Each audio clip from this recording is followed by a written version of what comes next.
havia deixado uma sugestão no encontro passado sobre um texto. Quem quisesse fazer alguma exposição acerca do sentido do texto, digamos assim, de alguma passagem do texto, enfim, texto que eu me referi, o texto de Eduardo Ribeiro Moreira, professor livre docente em Direito Constitucional pela USP, doutor em Direito Constitucional pela Pontifícia Universidade Católica de São Paulo, e da professora Margarida Lacombe Camargo, doutor e mestre em Direito, um texto sobre sistemas processuais penais, em que eles tratam sobre uma breve exposição acerca do processo penal, discorre também sobre as possibilidades de adoção de um processo penal no campo do sistema acusatório, do sistema inquisitivo, do sistema misto, trata também das peculiaridades ou das características principais do processo penal brasileiro, e, no fim, versa um pouco sobre a ideia do garantismo penal e dos direitos fundamentais. Pergunto se alguém vai fazer alguma exposição. Eu disse que atribuiria pontos de 0 a 5 pontos para uma exposição. Paulo Germano, disse que vai fazer um... Exato. Se tiver essa oportunidade, eu vou... Claro, Paulo. Né? Pronto. Na segunda parte da aula, vou deixar aqui separado para que você possa fazer sua exposição, e as demais aos demais que assim desejarem. Ok. Bem. Mais alguém? Só Paulo? Muito bem.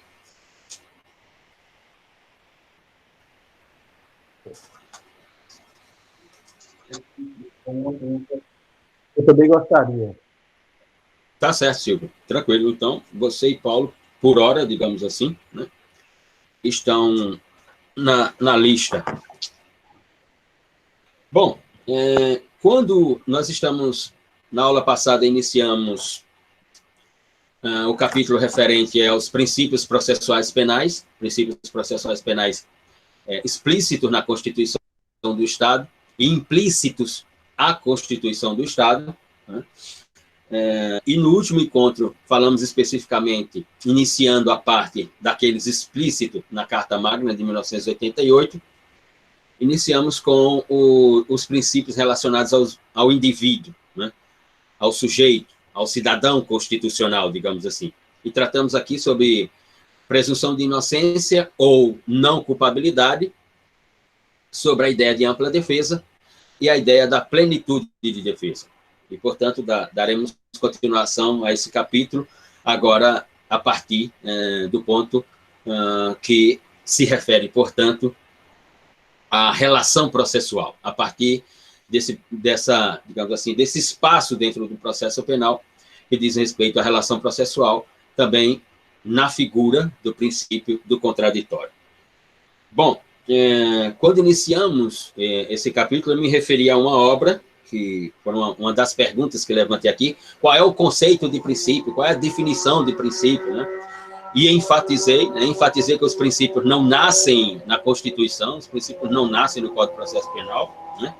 Aliás, fiquei extremamente contente porque essa fala minha, ela foi traduzida agora há pouco no voto de Carmen Lúcia, quando, para mudar o seu voto em julgamento de habeas corpus, iniciou exatamente pela ideia dos princípios, né, e enfatizando que, à luz dos princípios aqueles que nascem nas declarações de direitos, e aí ela começou pela Declaração Francesa dos Direitos do Homem e do Cidadão. Poderia ter ido mais atrás, inclusive, né? Mas eu fiz referência aqui a uma obra que eu disse que poderiam consultar essa obra, que é este livro aqui, que é uma dissertação de mestrado do professor Rui Samuel Espíndola, Conceito de Princípios Constitucionais, sob a orientação do professor José Joaquim Gomes Canutilho, na Faculdade de Direito da Universidade de Coimbra. Foi o seu mestrado em Direito Constitucional. E aí ele traz toda a memória desse instituto denominado de princípios, ou dessas fenomenologias chamadas princípios, que recebe o nome, portanto, de princípios, digamos assim. Mas não gostaria de iniciar diretamente hoje com vocês, logo com os princípios. Mas vou, para enfatizar a ideia dos princípios, né, vou aqui partir de um empirismo, de um caso concreto, e que está aí na ordem do dia, mais uma vez, e que coloca o Poder Judiciário, no caso agora o Poder Judiciário de Pernambuco, numa situação muito difícil para explicar o que aconteceu. Então, vou me referir primeiramente a isso, para mais uma vez enfatizar o equívoco da doutrina brasileira quando fala sobre os princípios, ao afirmar que os princípios são garantidores do processo penal. Quando mencionamos aqui que os princípios são orientadores do processo penal, orientadores da investigação criminal e não garantidores da investigação criminal ou do processo penal. Ou seja, os princípios não garantem a persecução criminal. Os princípios devem, sim, cumprir a função de orientadores, tanto da investigação quanto do processo e, portanto, de toda a persecução penal. É nesse sentido que lecionamos. Então, vamos lá. Na noite de Natal de 2018, não sei se chegaram a ler isso nos últimos dias, na noite de Natal do ano de 2018, num ônibus na cidade do Recife, que se encontra, quando o fato acontece, no bairro de Joana Bezerra, região central da cidade do Recife, 2 homens que estão dentro do ônibus, do coletivo, puxam armas e assaltam o coletivo.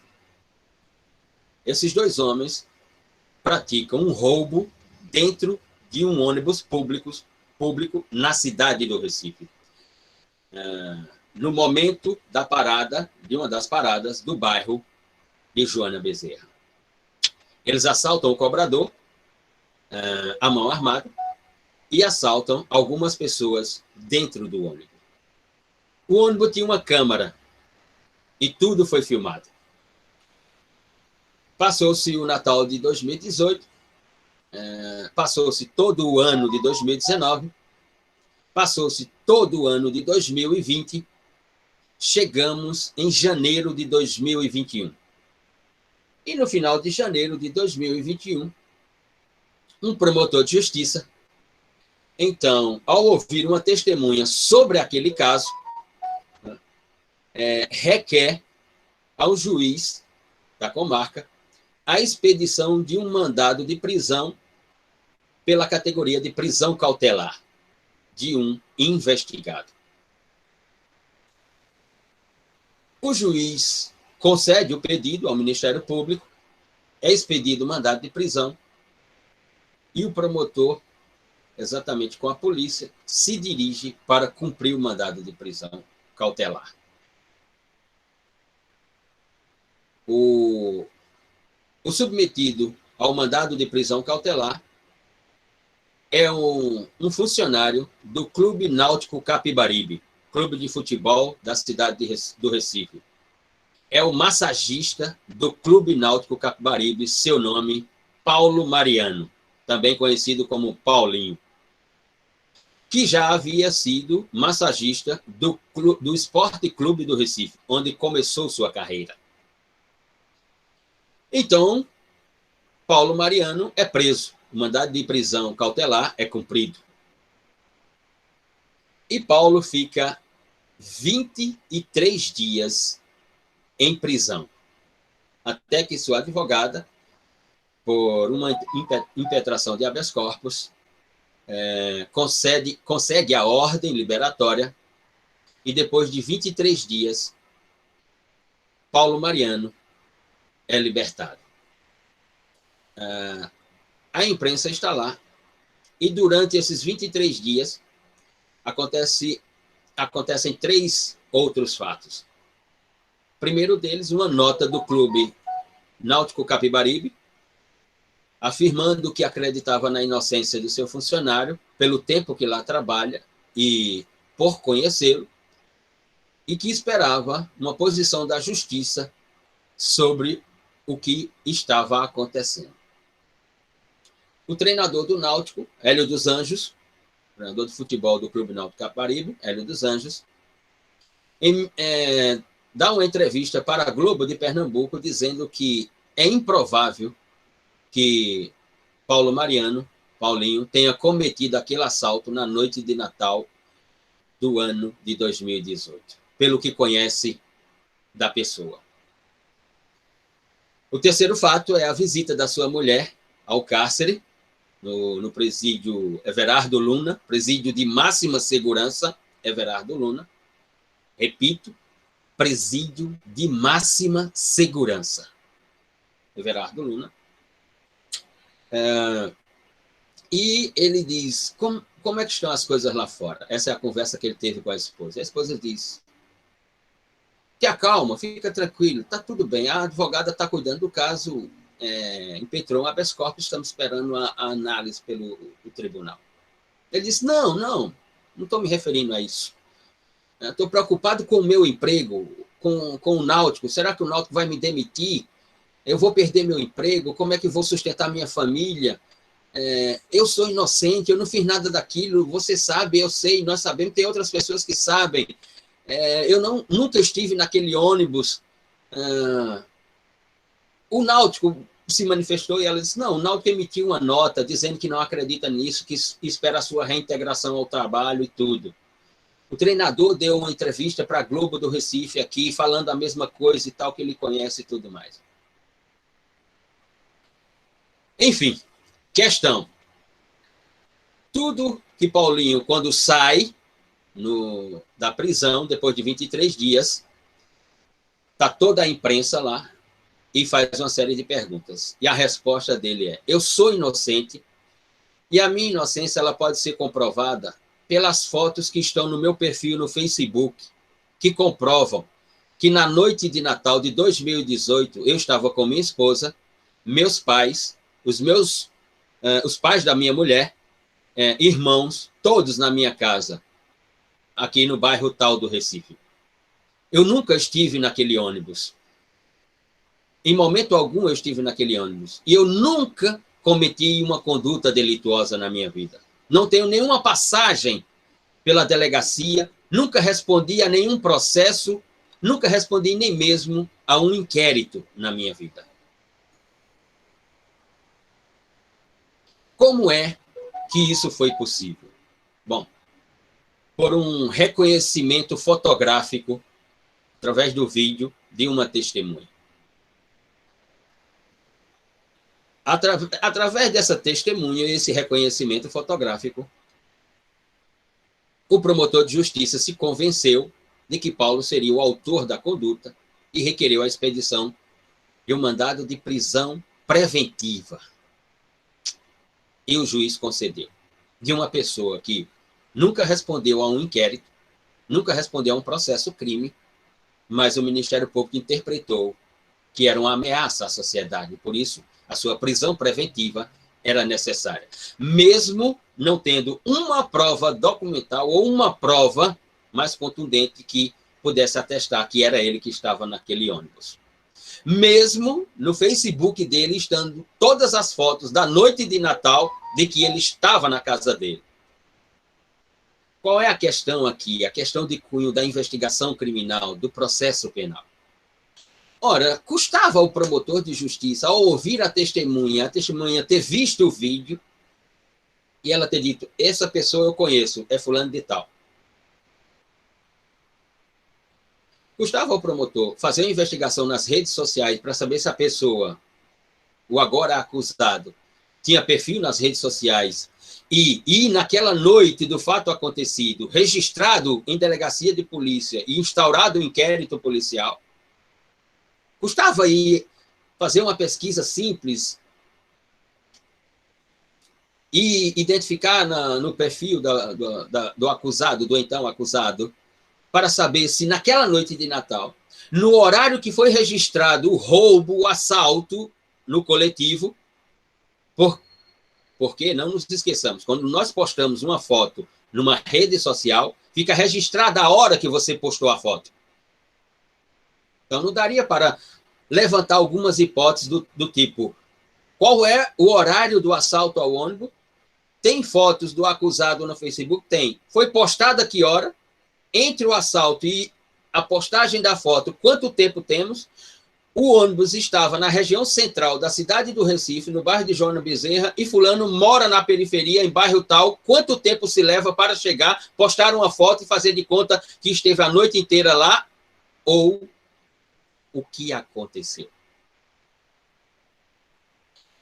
O Sport TV, canal da TV a cabo da Globo, fez uma reportagem com Paulo Mariano, conhecido como Paulinho.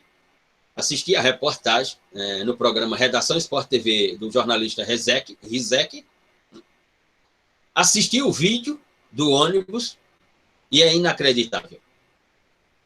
As duas pessoas que estão assaltando o ônibus, e você assiste o vídeo, e você vê a foto de Paulo Mariano, as duas pessoas não têm absolutamente, do ponto de vista da fisionomia, absolutamente nada parecido, seja a pessoa A ou B, os dois que estavam assaltando o ônibus, e Paulo Mariano. Não tem do ponto de vista da fisionomia, não se aproxima em nada, salvo uma característica.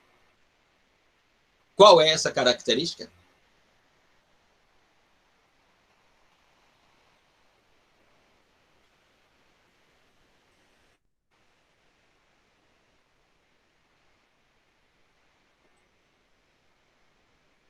Ele é negro. Assim como os dois que estavam assaltando o carro são negros. E aí tem uma reportagem, né, do G1 que levanta que nesses casos de reconhecimento fotográfico, reconhecimento facial fotográfico, em 83% dos casos, o reconhecimento é de uma pessoa negra. Ou seja, de cada 10 casos, 8,3 aponta para uma pessoa negra. 1,7 para pardos e brancos. Volto a repetir. Os princípios não são garantidores da investigação criminal e nem tampouco do processo penal. Eles são orientadores, apenas orientadores, e não garantidores. Apenas para que tenham ideia sobre esse mundo criminal, né? Para que não chegue um dia das suas vidas como profissional, né? Para que não chegue um dia das suas vidas como profissional e passem a vergonha que o ministro Marcos Nunes passou hoje na segunda turma do Supremo Tribunal Federal, né, ao terminar o seu voto, porque ele havia pedido vista 2 semanas atrás, né, e o ministro Gilmar Mendes olhar para ele e dizer assim: o voto de Vossa Excelência não trouxe nenhum contributo a análise dessa turma. E a resposta do ministro Marcos Nunes é: o meu contributo é o silêncio, Excelência.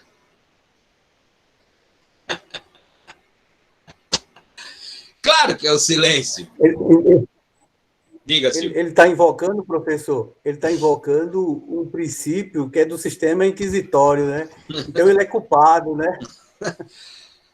Olhem, estudem, se preparem. É o mundo do direito. O seu preparo é a leitura, é a pesquisa científica, para um dia não passarem pelo que Marcos Nunes passou hoje na segunda turma do Supremo Tribunal Federal, e a sua resposta foi o silêncio, à luz dos outros votos prolatados. Porque quem assistiu o julgamento e viu Marcos Nunes votar, é ridículo como uma pessoa como aquela chega ao Supremo Tribunal Federal. O seu voto é uma citação atrás da outra de manual de direito constitucional. Comentários à Constituição de fulano de tal, página 42, ano 2012, editora Saraiva. Isso não é voto de ministro do Supremo Tribunal Federal. Me desculpe. Me desculpe. Era apenas para enfatizar vamos nós ao que nos interessa. Muito bem. Bom, então agora, sobre os princípios, e ainda os princípios explícitos na Constituição, nós vamos para aqueles concernentes à relação processual. Eu estou me referindo a um único princípio no que se refere aos explícitos referentes à relação processual, ou concernentes à relação processual, que é o princípio do contraditório. O princípio do contraditório previsto lá no artigo 5º, inciso 55 da Constituição Federal. E esse princípio do contraditório, ele cumpre uma função para além de orientação do processo penal, para além de orientação do desenvolvimento processual penal entre acusação e defesa, ele cumpre a função de construir um equilíbrio entre acusação e defesa que resultará ou não no exercício do ius puniendi pelo Estado. Portanto, a primeira função, depois daquela de orientar o processo, cumprida pelo princípio do contraditório, dentro da relação processual, é sem dúvida alguma, construir um equilíbrio no que se refere ao ius puniendi. Ou seja, é cumprir essa função na construção de um equilíbrio no sentido de observar que a ideia processual deve partir da liberdade física do acusado. Em regra. E que, dentro do processo penal, e até esse momento esse que vai até a prolação da sentença, para alguns, para outros vai até o trânsito em julgado da prolação dessa sentença penal condenatória, e aí se divide, e aí se discute, não há problema algum. A segunda questão do contraditório é, na construção desse equilíbrio, identificar que aquele que é o acusado, que aquele que agora é o réu, ainda parte da ideia de inocência. Ou seja, ainda parte da ideia da presunção de não culpabilidade dentro do contraditório na relação processual. Para que não passemos por questões como essa de Paulo Mariano, mesmo sendo ainda no campo da investigação e das prisões cautelares. E nessa mesma reportagem apareceu um jogador de futebol do Botafogo de Ribeirão Preto, que dá uma entrevista para o Sport TV, e ele disse que passou pela mesma coisa e estava se solidarizando com o massagista do Náutico, Paulo Mariano, porque ele, como jogador do Botafogo de Ribeirão Preto hoje, no passado recente, ficou 1 ano e 3 dias preso cautelarmente por uma acusação de uma conduta delituosa que ele nunca havia praticado e que depois ficou provado que ele não havia praticado a conduta delituosa. Muito bem. O contraditório constrói, portanto, uma atmosfera, ou deve construir, portanto, uma atmosfera de equilíbrio que parta da ideia de alegação de direito. Tudo que vai estar entre acusação e defesa tem que estar dentro do campo da alegação do direito, unicamente da alegação do direito. Portanto, o princípio do contraditório, ele é o responsável, como gostam alguns autores, de equilibrar a balança. Eu diria que a ele fora reservada a função, depois da orientação do processo penal, a função de equilibrar essa balança que os autores se referem entre acusação e defesa, dentro sempre das alegações do direito, com a ideia da liberdade física e com a ideia de partenza, como diz o italiano, com a ideia de partida da ideia própria de liberdade, digamos assim. Então, este é o princípio do contraditório, o único relacionado ou referente à relação processual. Posto isso, portanto, vamos para um tópico seguinte, dentro dos princípios, e agora os princípios concernentes à atuação do Estado. E aí nós vamos ver aqui vários princípios concernentes à atuação do Estado. Vamos partir, portanto, das ideias de juiz natural, princípio do juiz natural, princípio do juiz natural. Lembre-se da decisão do ministro Fachin sobre incompetência da 13ª Vara, né, da Justiça Federal de Curitiba. Depois, o princípio da publicidade, também dentro desse capítulo, o princípio da economia processual, princípio do tribunal do júri, organizado pelo Código de Processo Penal, e que vocês, lá na frente, em outra disciplina de direito processual penal, no Direito Processual Penal 2, verão especificamente esse capítulo do tribunal do júri. O princípio da legalidade estrita da prisão cautelar, da prisão cautelar, e não há dúvida, me parece, para qualquer das racionalidades que circulam na ordem do discurso nesse país, de que há, né, e não sou eu que estou dizendo, mas vários ministros do Supremo Tribunal Federal, inclusive, já chegaram a falar isso, desembargadores já falaram sobre isso, e outros teóricos do direito também já falaram sobre isso, que é o uso exagerado das prisões cautelares na realidade da investigação e do processo penal brasileiro. E, finalmente, o princípio do devido processo legal. Portanto, vamos tratar sobre esses princípios a partir de agora. Pergunte-se se tem alguma indagação, alguma inquietação, alguma manifestação.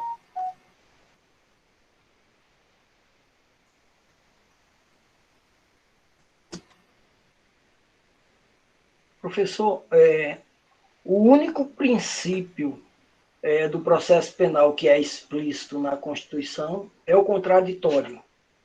É o princípio do contraditório. Por quê? Não, eu tô fazendo a pergunta, porque você falou assim, o único princípio que nós temos explícito é o princípio do contraditório. Não. Nós estamos falando sobre os princípios explícitos na Constituição. No encontro passado, falamos dos princípios referentes ao indivíduo, ou seja, presunção de inocência ou de não culpabilidade, ampla defesa e plenitude de defesa, todos os três explícitos na Constituição. Agora falamos sobre um outro princípio explícito na Constituição, mas agora não referente ao indivíduo, mas concernente à relação processual entre acusação e defesa, que é o princípio do contraditório. Okay? E mais agora, ou como gostam os portugueses, mais ainda, estás a perceber? Mais ainda, agora, princípios concernentes à atuação do Estado e que são previstos na Constituição. Princípio do juiz natural, certo? Princípio do juiz natural, princípio da publicidade, princípio da economia processual, princípio do tribunal do júri, princípio da legalidade estrita da prisão cautelar e, finalmente, o princípio do devido processo legal. Todos esses também previstos na Constituição do Estado. Professor, alguém? Sim? Essa questão do princípio do contraditório guarda relação com o fato também de que o juiz não pode decidir sem ouvir as duas partes. Claro.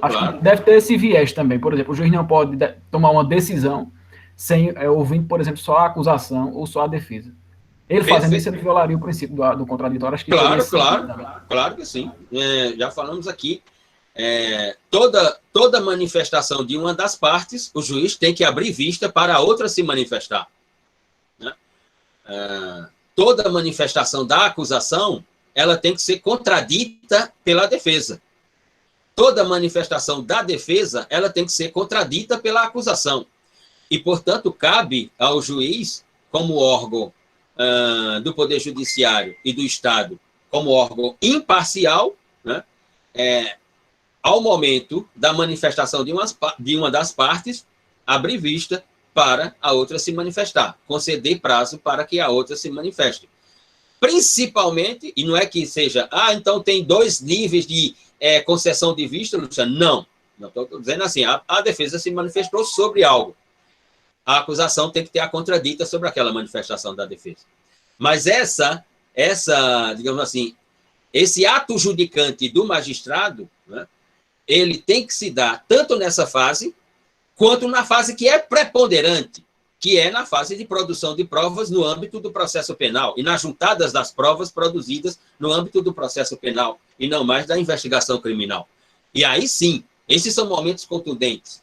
E não a defesa dizer, excelência, foram juntada a prova e eu não me manifestei sobre a prova porque não recebi o despacho de Vossa Excelência para que eu pudesse me manifestar. E o juiz disse assim, porque interpretei que não cabia a defesa se manifestar. Não. Aí o contraditório já foi para as cucuia faz tempo. Nesse caso aí, esse ato estaria inválido de vício, né? E poderia ser passivo de nulidade, né? Não tenha dúvida. Ele é passivo de nulidade. E se o juiz se manifesta assim, você tem que agravar imediatamente. Não, quer dizer, imediatamente não, dentro do prazo. Agora, o juiz não pode ter um comportamento assim. Mas, enfim, a prática forense é uma outra realidade, né, do que está esculpido pelas letras, digamos assim. Bom, mais alguém? Podemos continuar? Então, vamos embora. Bom, nesse campo dos princípios concernentes à atuação do Estado, iniciamos por aquele que é a ideia do juiz natural, que está lá no artigo 5º, inciso 53 da Constituição. O que é o juiz natural? O que é o princípio do juiz natural? Ora, o princípio do juiz natural, que está lá no 53, como disse, tem relação direta com o que está esculpido também no inciso 37 do artigo 5º da própria Constituição. Ou seja, todos que são acusados devem ter a garantia processual, ou devem ser agasalhados por essa garantia processual, de que serão julgados por um juiz natural. Ou seja, por um juiz que não seja um juiz incompetente.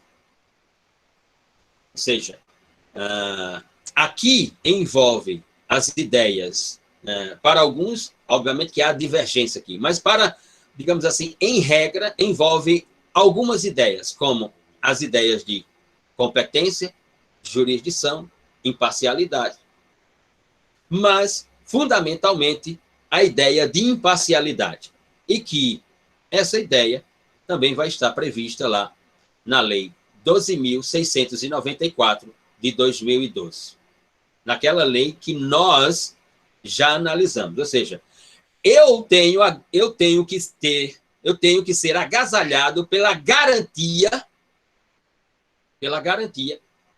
de que eu sei qual é o juiz que está me julgando, o juiz natural. Lembra-se que a Lei 12.694 de 2012, que nós já tratamos aqui, inclusive com o Antônio, né, ela estabelece para a tipologia penal de organização criminosa, né, um colegiado em primeira instância, o julgamento por 3 juízes. Ora, se o julgamento se dá por 3 juízes, né, qual desses juízes é o juiz natural? Ou eu tenho que interpretar que um colegiado em primeira instância é a tradução jurídica ou jurídico-processual de natureza penal do juiz natural. Eu posso falar de uma multiplicidade de juiz natural para uma única decisão que não seja em grau de recurso, mas sim no âmbito da prolação da sentença monocrática? A Lei 12.694 diz que sim. Diz que sim.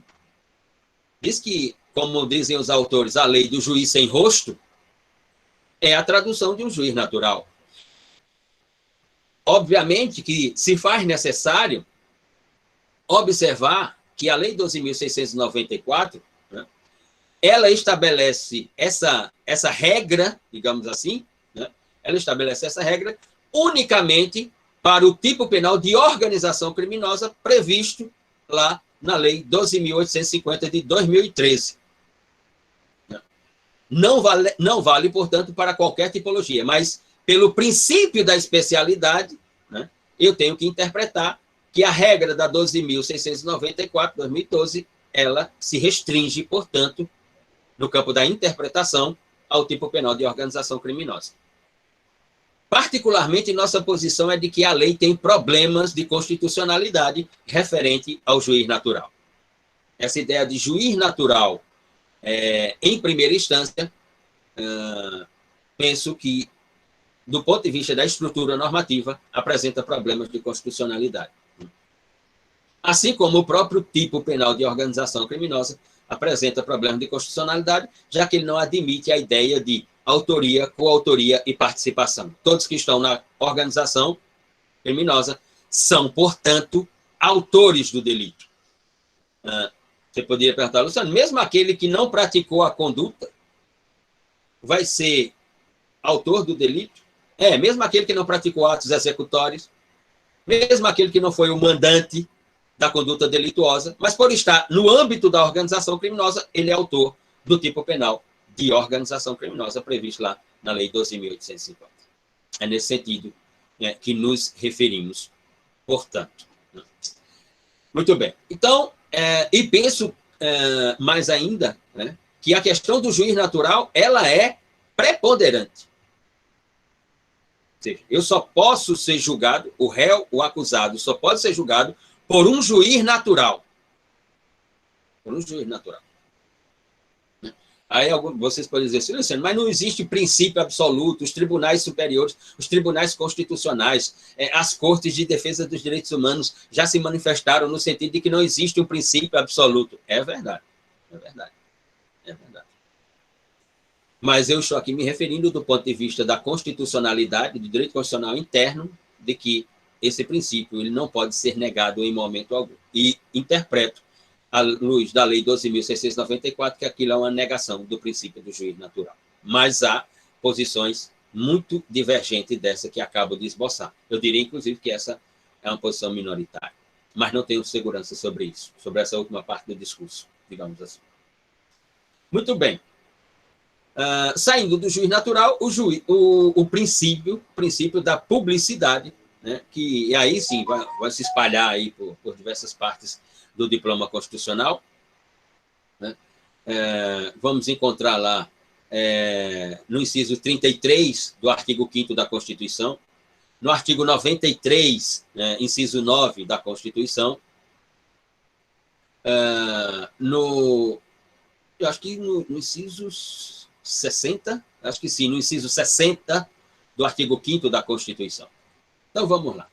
O princípio da publicidade surge, e está aí no rol dos princípios explícitos da Constituição, para uma série de autores, no sentido de versar sobre o controle social sobre os atos judicantes no processo penal. Ou seja, o princípio da publicidade ele existe para que a ideia da consciência coletiva, a ideia, portanto, da comunidade, estabelecer um controle sobre aquele ato judicante do magistrado, na sua prolação de sentença, ou nos seus despachos, ou nos atos judicantes das naturezas, ou das diversas naturezas jurídicas existentes.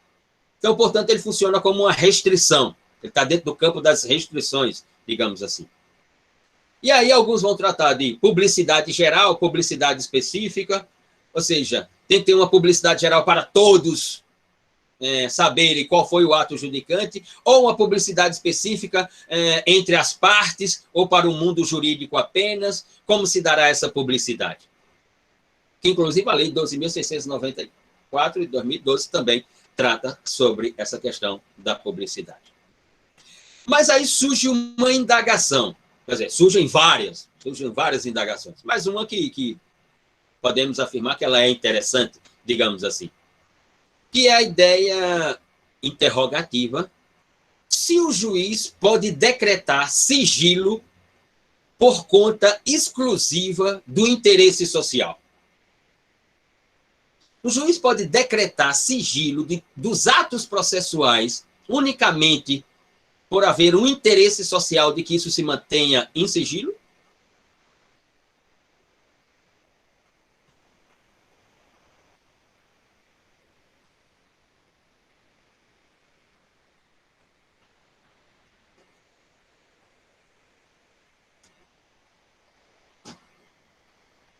Pessoal? Sim ou não? Pelo que eu vi, professor, o sigilo ele só deve aparecer na fase de investigação, né? Uhum. Ou não só apenas nessa, né? Por exemplo, diga, Antônio, eu ia falar, mas pode se manifestar. Eu não sei se no Código de Processo Penal existe uma previsão, mas no CPC, o juiz pode decretar o sigilo tendo em vista a comoção social, né? Uhum. Aí, por analogia, haveria, a depender do caso concreto, de ser aplicado. Mas no Código de Processo Penal, não sei se existe. Tem uma previsão. Tem previsão e você está na estrada correta. Veja, quando se tratar, por exemplo, de um crime de estupro, imaginou a ressonância social que tem um delito de estupro? E aqui, diga, Antônio. No caso do estupro, aliás, nos crimes contra a dignidade sexual como um todo, existe uma previsão expressa. Sim, então, sim, no caso sim. aí é para preservar a intimidade da vítima. Sim. Eu acho que, não é verdade, aí não seria uma questão social, da coletividade, seria para proteger exatamente a vítima, né? E até porque, por se tratar de imposição legislativa expressa, até no Código Penal, que é o diploma material, não é o processual. Né? Não, sim. Mas, como eu ia me referir, quando a questão do estupro envolve uma pessoa que ela é socialmente conhecida, extremamente conhecida, por exemplo, uma atriz de novela, um ator de cinema, um comunicador social popular, seja apresentador de TV, seja comunicador social de radiodifusão, etc, etc. Por exemplo, nós temos um caso aí que não é de estupro, mas é uma acusação de assédio sexual, em que Diga. E nos casos que a gente está vendo agora, recente, o uso de tecnologias, né, para fazer as audiências virtuais. Uhum. Ele não foge, não, esse princípio, uma vez que não está aberto para todo mundo, né? Opa! Agora você tocou no ponto. Se eu esquecer, Adalesco, você me provoque de novo. Essa ideia de tecnologias e direito penal, eu não tenho dúvida de que o uso de tecnologias no campo processual penal, no campo do direito penal, como o caso que eu iniciei essa aula, do reconhecimento fotográfico de um suposto sujeito ativo do delito, o primeiro a ser sacrificado são os direitos fundamentais e as garantias processuais. Essa é a minha posição. Não estou dizendo que em todos os casos, mas inequivocamente o uso de tecnologias no campo processual penal, o sacrificado será o direito fundamental e a garantia processual. Esses serão os sacrificados. A tecnologia jamais será sacrificada, porque a tecnologia não está pensando em garantias processuais e nem tampouco em direitos fundamentais. O caso de Paulo Mariano é um caso inequívoco sobre a ideia do reconhecimento fotográfico para se apontar quem praticou uma conduta ilícita. Outro... Diga, Adolescente. Eu ainda destaco mais ainda a questão das audiências, né? Que elas são sim. virtuais. Sim. Que aí, assim, o link não tem edital publicando um link, né? Não e a questão de trazer, por exemplo, a vítima diante do réu, essas coisas todas, né? Embora haja ainda uma sombra de realidade ali com a tecnologia, mas não é a mesma coisa, né? Claro que não. Você vou na mesma direção. Estou de acordo com você.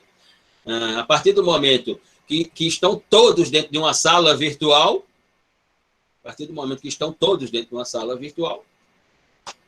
Professor, só complementando o que o Adalesco disse. Diga, Matheus. Com licença. Só complementando o que o Adalesco disse, eu vejo muito advogado reclamando também do direito penal, né? Reclamando que é muito difícil em tribunal do júri, esse tipo de coisa assim, né? Que se torna muito difícil você ver a expressão, tudo, e acaba que você... Até o princípio do contraditório é um pouco, assim, ferido nesse caso, porque você não tem como, assim, inquirir mesmo a pessoa, é difícil. Estou de pleno acordo, e não é, Matheus, porque os advogados estão arguindo isso, né? Mas sim por outros fundamentos. O tribunal do júri, dentro dos princípios, porque lembre-se, o tribunal do júri, né, a ideia sobre o tribunal do júri, ela nasce de um princípio. Ela está como... o tribunal do júri está, primeiro, como um princípio explícito na Constituição, lá no artigo 5º, inciso 35, a partir do inciso 35 com as alíneas, né? Então, ele nasce como um princípio e depois ele se torna uma instituição, né, dentro do processo penal. Esse é um dos fundamentos. O outro dos fundamentos é que o tribunal do júri, dentro da ideia processual penal, é uma previsão em particular, porque a análise feita no tribunal do júri não é uma análise técnica, é uma análise leiga, né? Ou seja, a prolação do veredito, né, que é supremo, ou seja, a ideia da prolação do veredito se dá por um julgamento leigo e não um julgamento técnico. Significa dizer que o que vale no tribunal do júri, e aqui, independentemente das posições, e olhe que eu não sou nada favorável ao tribunal do júri, não sou nada simpático ao tribunal do júri, pelo contrário, sou extremamente antipático à ideia de tribunal do júri, não compactuo com os autores que dizem que o tribunal do júri é a acepção máxima do Estado democrático de direito. Não vou nessa direção, porque interpreto que o tribunal do júri é um condenado, né, que, em regra, é um miserável, sendo julgado por 7 miseráveis, como ele. Não me parece que pessoas de alta classe social se inscrevam para ir ao tribunal do júri como jurado, como parte do corpo de sentença, né? Não me parece isso. Mas, enfim, e olhe que eu não sou, professor, repito... Diga, Silvio. Professor, existe diferença entre segredo de justiça e sigilo de justiça, e eles estão dentro desse princípio? Na minha ideia, segredo de justiça ou sigilo... No caso específico aqui que nós estamos analisando, é uma questão semântica, mas a expressão utilizada é sigilo e não segredo. Eu posso utilizar segredo para outra questão material ou processual, tanto no processo penal quanto no processo civil e no administrativo, mas aqui a ideia é do sigilo, especificamente do sigilo. Se utilizar segredo aqui, vou ter que explicar por que é que estou fazendo. Utiliza aqui a ideia de sigilo, ou seja, o juiz pode determinar o sigilo, mas muitos autores, ou a maioria dos autores, vai dizer que é uma questão puramente semântica. Puramente semântica. O que também não vou dizer que esteja equivocado. Mas voltando à ideia de Matheus lá, olha, Matheus, não sou simpático ao tribunal do júri, mas interpreto que a arguição é pertinente. Porque o tribunal do júri é a questão, né, para além da ideia técnica do direito, é a questão da persuasão, do processo de persuasão. Se a verdade no tribunal do júri é de que fulano era culpado e foi absolvido, isso não é um problema. Não é um problema porque exatamente o julgamento não é técnico. Nós só temos um problema dessa natureza de alguém ser culpado e sair inocente, ou mais ainda, de alguém ser inocente e sair culpado, quando o julgamento é técnico. Que ele não pode ser emocional, que ele não pode ser emotivo. E que, portanto, a persuasão tem que ser... vou utilizar a frase, né, da ministra Carmen Lúcia, dezenas de minutos atrás, no seu voto. Eu vou me ater aqui no meu julgamento, dizia ela, vou me ater aqui no meu voto, que é um voto reformulado, eu estou revendo o meu voto, porque esse julgamento começou em 4 de dezembro de 2018, e naquele momento que veio a julgamento na segunda turma, eu interpretei, à luz dos autos do processo de habeas corpus, eu interpretei né, que o paciente não havia demonstrado que estava sendo submetido a um julgamento parcial e, portanto, injusto, diz ela lá no seu voto. Estou revendo o meu voto porque o julgamento foi retomado e não chegou-se a uma conclusão definitiva, e ao folhear novamente os autos do processo, foram juntadas peças nos autos do processo de habeas corpus, que, na minha interpretação como ministra, agora, o paciente demonstra que foi submetido a um julgamento parcial e injusto, à luz do que está nos autos, do que está juntado nos autos do processo. Eu faço das expressões de Carmen Lúcia as minhas. Quando há um julgamento que alguém é culpado e sai inocente, no âmbito técnico, isso é um problema. E é um problema seríssimo. Quando alguém sai do julgamento com uma condenação, mas era inocente, aí nós temos um problema gigantesco, um problema de ordem civilizatória, na nossa interpretação. No tribunal do júri, não. No tribunal do júri, não. Porque aquilo, e aqui, com devido respeito, todo respeito, máximo respeito a quem participa de tribunal do júri, seja o juiz como organizador da sessão, seja o corpo de sentença, seja o advogado, o Ministério Público como órgão acusador, etc. Aquilo é o antigo circo romano. Nada mais é do que aquilo. E é só olhar, né, qual é a competência, ou quais são as competências tipológicas para julgamento pelo tribunal do júri. É só analisarmos. Né? Quais são os tipos penais tentados ou consumados, submetidos ao tribunal do júri. Mas sobre isso nós falamos daqui a pouco. Volto lá, Antônio. Você tem razão, Antônio. Diga, Antônio. Ainda nessa questão da publicidade, professor. Sim, eu ia voltar lá. Teve o caso de Mariana Ferrer. Uhum. Aquela questão do grupo, né? Aí eu tive uma dúvida. Lá em Santa Catarina, né? Santa Catarina? Isso. Aí eu tenho uma dúvida, porque a gente sabe que esse tipo de crime, ele é obrigado a tramitar em segredo de justiça. O Código Penal vai dizer. Isso. Aí disseram, eu escutei, não sei, que ela pediu para que o juiz removesse o sigilo. Foi. Eu também li. Também li assim. Eu não sei se a parte tem essa possibilidade de requerer. Não, na minha interpretação, não. Não é competência da parte. É competência da parte pedir ao juiz, quando o juiz não atenta à ideia do segredo ou do sigilo. Aí isso sim é competência da parte. Mas a parte pedir, porque, veja, a ideia do sigilo, eu posso estar equivocado, Antônio. Não estou falando que tem uma previsão legal sobre isso, pessoal. Não estou dizendo isso. É uma posição de magistério. A ideia do sigilo ou do segredo, na minha interpretação, é um direito subjetivo.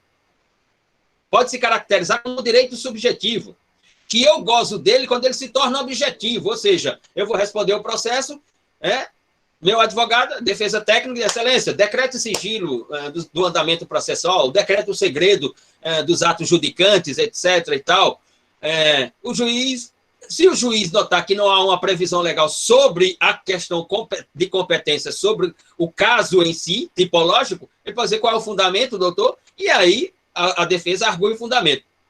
Agora, a defesa arguir para a quebra do sigilo de um direito subjetivo, me desculpe, as posições em contrário. Não estou de acordo, Antônio. Eu acho que naquele caso, ainda que a parte solicitasse, que a vítima, o juiz ele tinha que negar. Sim, eu concordo. Dada a tamanha situação de vulnerabilidade que ela se encontrava, né? Sim.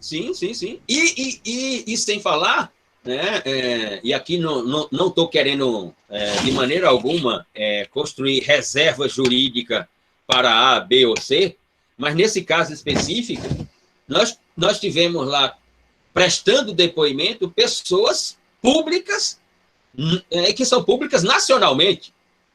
Pessoas ligadas a canal de TV importante no país e tal, que eu interpreto que isso tem que vir à tona depois de uma decisão de mérito. Antes da decisão de mérito, eu interpreto que não.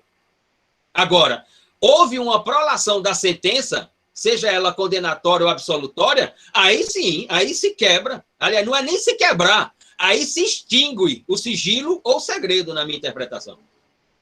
Agora, durante o andamento processual, eu tenho lá minhas ressalvas, digamos assim. E vítima requerer digamos assim, a renúncia de um direito subjetivo é porque tem uma série de interesses sobre isso, na minha interpretação. E olha que e aqui eu confesso, não há problema algum, estou no campo das especulações. Estou no campo das especulações.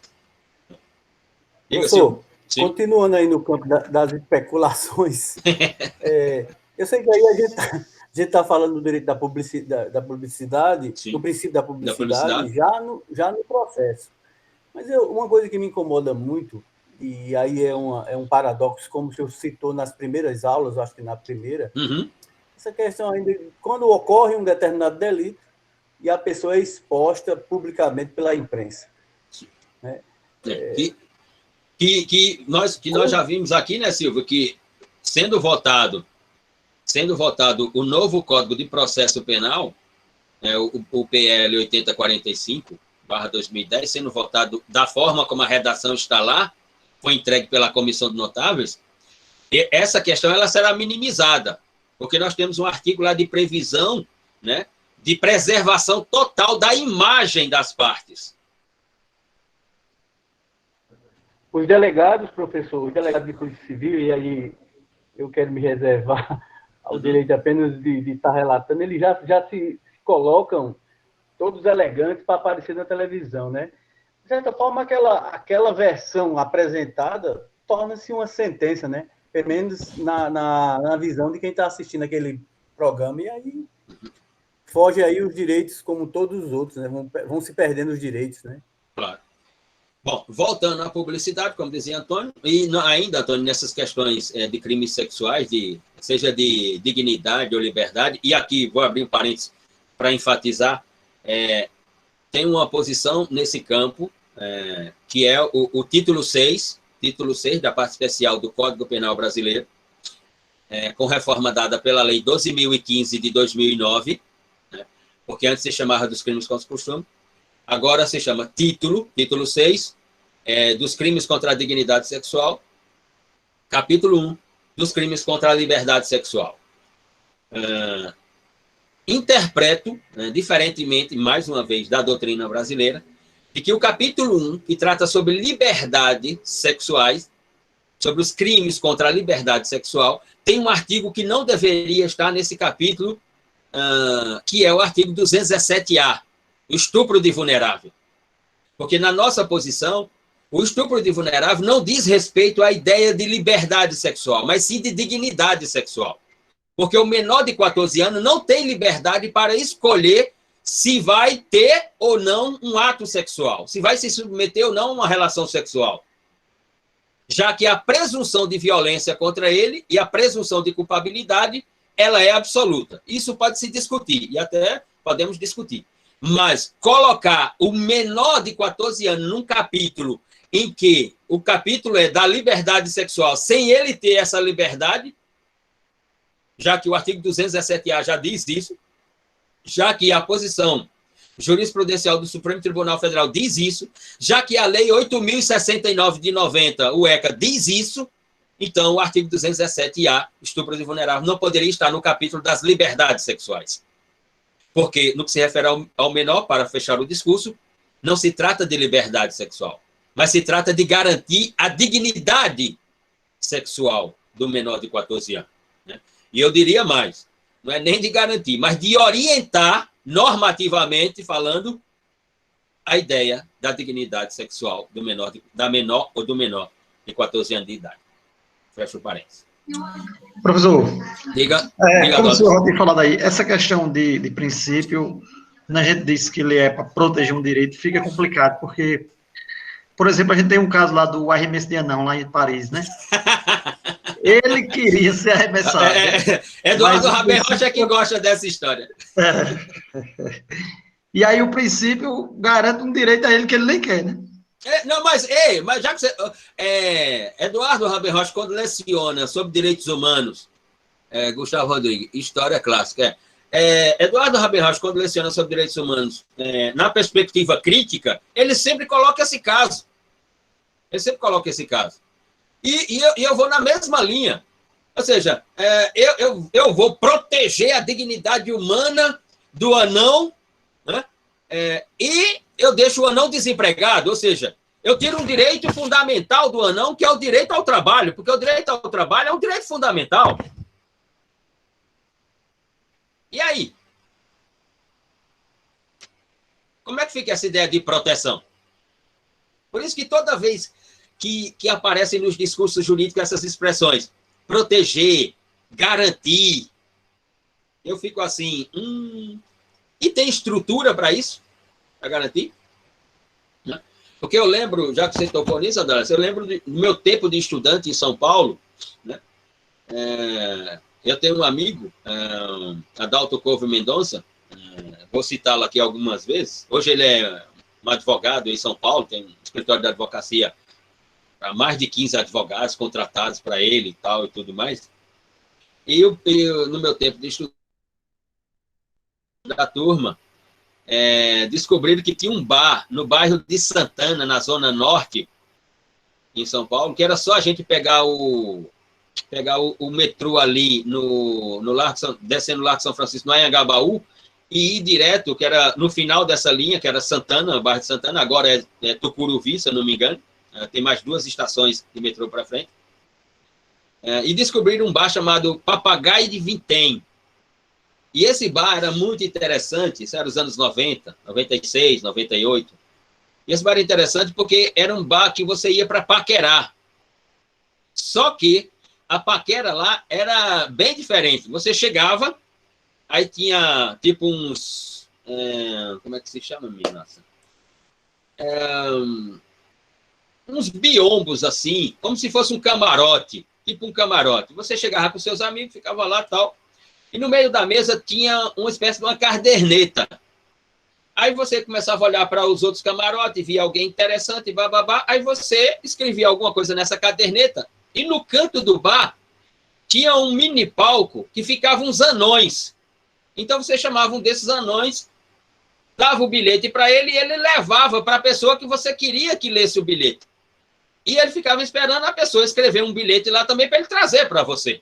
Existia esse bar em São Paulo nos anos 90, chamado Papagaio de Vintém, no bairro de Santana, na Zona Norte. A ideia dos direitos humanos, né, liquidou essa ideia de entretenimento, né, porque entendia que era uma ofensa à dignidade dos anões, dignidade humana.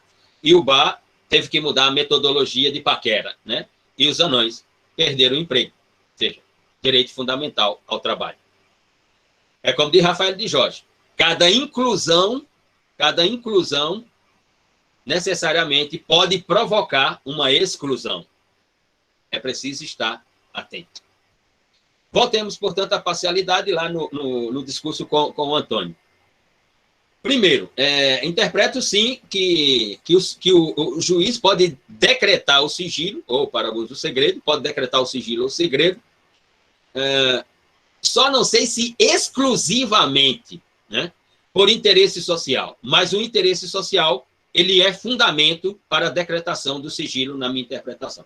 Sobre essa questão, e aí tem a previsão normativa do artigo 201 do Código de Processo Penal. É só ir no artigo 201, parágrafo 6º do CPP e dar uma olhada lá, né? Ou então, ir na legislação extravagante, né, na Lei 11.690/08, e essas 2 normativas vão disciplinar, portanto, a questão, se o juiz pode ou se o juiz não pode. A minha posição é de que, havendo um interesse social, né, o juiz pode fundamentar, portanto, a sua decisão em decretar o sigilo, na nossa ideia. Mas, dentro dessa ideia do sigilo, né, aparece uma ideia que ela é muito mais, mas muito mais relevante do que essa ideia de publicidade dos atos judicantes ou não, que é a ideia das provas lícitas e ilícitas no processo penal brasileiro. E aqui nós vamos saindo da publicidade, nós vamos, portanto, para esse princípio, que é o princípio, para alguns é o princípio da prova lícita, ou ilícita, ou no princípio da proibição de prova ilícita no processo penal. Sobre essa questão especificamente, que ela é contundente no processo penal, né? Que ela é, portanto, causa de nulidade, que ela é eivada de vício, etc., etc., né? Faço a sugestão aqui da leitura do livro do professor Manuel da Costa Andrade, Produção de Provas no Processo Penal. Professor Manuel da Costa Andrade, professor da Faculdade de Direito da Universidade de Coimbra, atual presidente do Tribunal Constitucional Português, né? Que, inclusive, é a sua tese de doutorado na Faculdade de Direito de Coimbra, denominada de Produção de Provas no Processo Penal. Então, vamos lá. Nós já vimos, quando estudamos lá os sistemas processuais penais, né, que o nosso código, o Código de Processo Penal, ele traz uma previsão em que o juiz pode produzir prova de ofício. Lembram-se? Isso está lá no artigo 155 do nosso Código de Processo Penal. Que, na minha interpretação, né, esse é um dos pontos de ruptura com o processo penal de natureza acusatória. Um juiz poder produzir provas de ofício, né? É a nossa questão. E sobre isso, mais uma vez, vou me socorrer aqui, e aqui gostaria de ouvi-los, e não é de ouvi-los assim tecnicamente, não de ouvi-los sem compromisso, que possa se manifestar, possa, enfim, colocar alguma inquietação, uma manifestação. Carmen Lúcia, no voto de hoje, ela foi dizer assim, eu vou rever meu voto, porque ao analisar os autos do processo de habeas corpus, identifiquei que o paciente juntou uma série de provas, que provocaram, portanto, a mudança provocaram, portanto, pelo menos a iniciativa de reanálise do meu voto. E isso está ligado às provas juntadas aos autos do processo de habeas corpus. E ela vai e enfatiza. Não vou analisar se a produção da prova foi ilícita, porque se ela está dentro dos autos do processo aqui na segunda turma, é porque ela foi lícita. Não vou entrar nessa dialética, não vou me referir a essa dialética. Se as provas estão juntadas nos autos, na segunda turma do Supremo Tribunal Federal, é porque essas provas são lícitas. Eu vou partir dessa ideia, disse Carmen Lúcia. Por quê? Porque a discussão, né, o voto do ministro, o voto anterior do ministro Marcos Nunes, foi no sentido de não conceder a ordem de habeas corpus e, portanto, não reconhecer a suspeição do juiz por interpretar que as provas que comprovam a suspeição do juiz e a sua imparcialidade e a sua parcialidade e suspeição, a produção da prova se deu de forma ilícita. E, portanto, ele não poderia corroborar aquele ato. Ele entende que a produção da prova tem que ser lícita, tanto para a acusação quanto para a defesa. Né? Embora eu já tenha mencionado aqui que tem posições na doutrina, né, que interpreta que a produção lícita da prova, ela vale só para a acusação, não para a defesa. Uma dessas posições é, por exemplo, né, a que está esculpida no Manual de Processo Penal de Afrânio Silva Jardim, promotor de justiça pelo Estado do Rio de Janeiro, aposentado, né, professor livre e docente da Faculdade de Direito da Universidade Estadual do Rio de Janeiro, da UERJ. Essa é a posição, por exemplo, de Afrânio Silva Jardim. Mas essa proibição de prova ilícita que está lá no inciso 56 do artigo 5º da Constituição, portanto, né, essa produção de prova ilícita, ela tem uma série de complicações. A primeira delas, dessa proibição de prova ilícita, a primeira delas nos remete à previsão infraconstitucional do Código de Processo Penal, que é a do artigo 155, em que o juiz pode, o Estado pessoa, juiz, o Estado pessoa, pode produzir prova de ofício. Que o juiz, o Estado pessoa, pode construir interpretação analógica. Que o juiz, o Estado de pessoa, inclusive à luz do próprio Código de Processo Penal, pode trabalhar com a ideia de princípios gerais de direito. Então, vamos lá. A ideia da produção ilícita da prova, entenda, é preciso construir algumas diferenciações. O princípio não é de prova ilícita. O princípio não é de produção de prova ilícita. Porque não existe prova ilícita. O princípio é de proibição da produção da prova. A produção é que é ilícita. A produção da prova é que é ilícita, não a prova. Mas tem outras complexidades sobre essa questão que nós trataremos sobre ela em seguida. Então, vamos lá. Existem dois sentidos. A ideia de proibição de prova ilícita. No sentido estrito e no sentido amplo. No sentido restrito e no sentido amplo, desculpa. Então, vamos lá.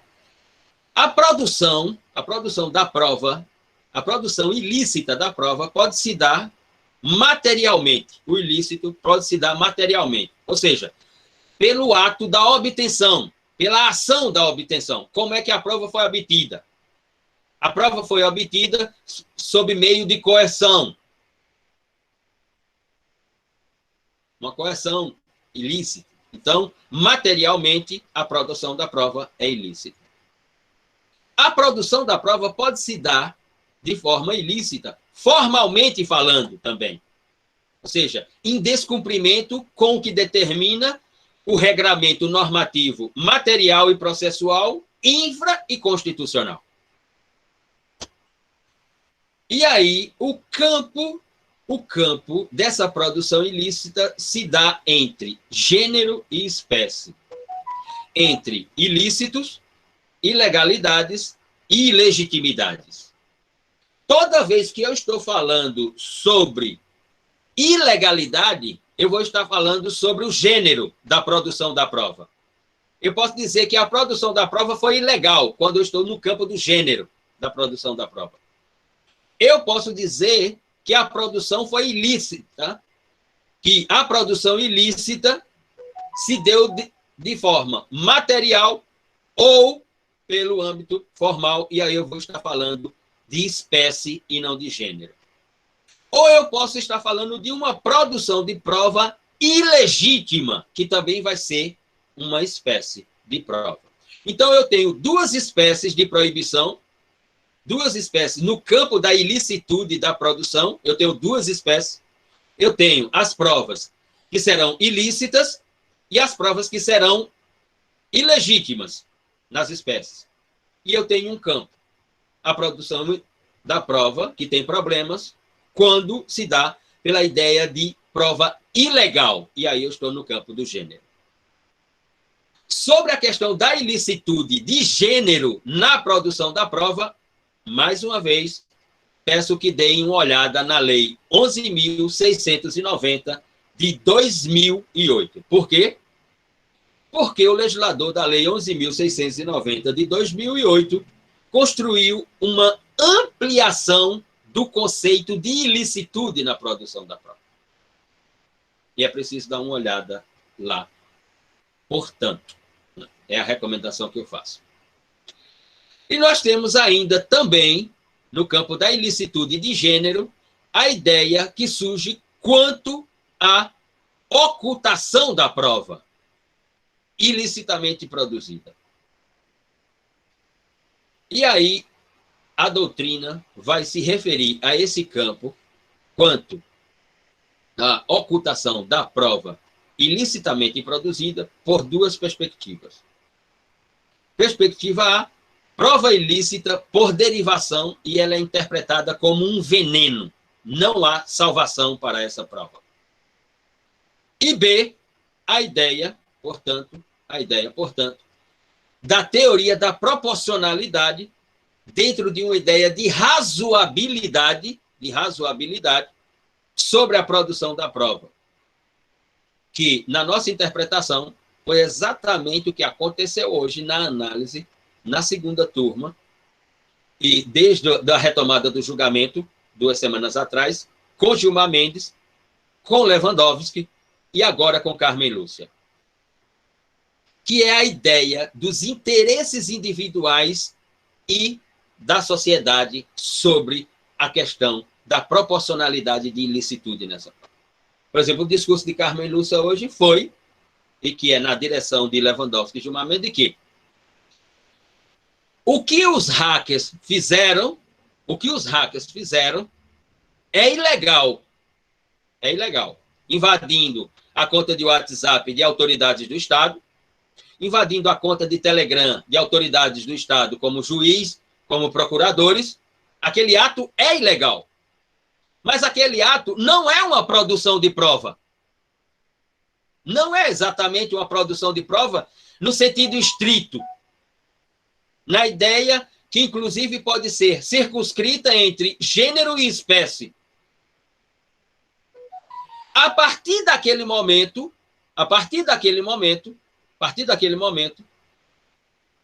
que é um ato ilegal, a Polícia Federal, através de um delegado de Polícia Federal, requer a um juiz, né, um mandado de prisão cautelar, de prisão preventiva, e busca e apreensão. Opa! Busca e apreensão é produção de prova. Busca e apreensão é produção de prova. Ora, então, a partir do momento que o delegado está com um mandado de prisão preventiva em mãos e de busca e apreensão, o que o delegado da Polícia Federal, dentro de uma investigação que fora nominada de spoofing, investigação spoofing, o que foi apreendido pelo mandado de busca e apreensão é produção de prova lícita. Tanto que ela veio parar dentro dos autos de habeas corpus. Por quê? Porque quando se deu isso, o advogado do paciente desse habeas corpus, inteligentemente, fez o quê? Requereu ao Supremo Tribunal Federal acesso a todo aquele banco de dados de informação que estava sob o poder da Polícia Federal, nenhuma investigação legal, autorizada pelo Poder Judiciário, com um mandado de busca e apreensão. O advogado do paciente interpretou que aquela era uma produção de prova lícita. Traduzindo aqui, interesses individuais do paciente e interesses da sociedade em saber o que realmente aconteceu. E aí o ministro do Supremo Tribunal Federal, que é Lewandowski, interpretou que havia razão na argumentação do advogado do paciente e lhe concedeu acesso a simplesmente, quem entende de informática aí, e eu sou quase leigo nisso, porque faço apenas algumas leituras, né? O advogado de defesa do paciente teve acesso a 1 tera de gravações. E que na busca e apreensão dizem que são 3 teras que tem. O que é que o advogado fez? Foi ouvir tudo que estava lá.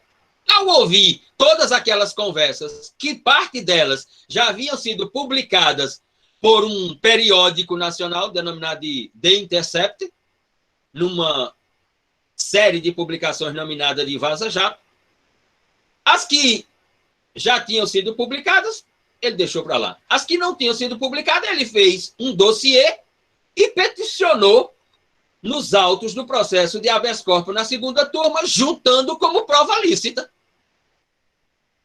Por quê? Porque a produção da prova, que não tinha sido feita por ele, advogado de defesa, tinha sido feita numa investigação da Polícia Federal à luz de um mandado de busca e apreensão. Professor. Sim? Quer dizer que se a Polícia Federal não tivesse captado os teras lá, a prova seria ilícita. Seria. Baseada no 157. Sim. Se as provas tivessem vindo direto do hacker para o advogado de defesa, seria produção de prova ilícita. Eu diria mais, produção de prova ilícita no campo da ilegalidade de gênero e não de espécie. Da ilegalidade.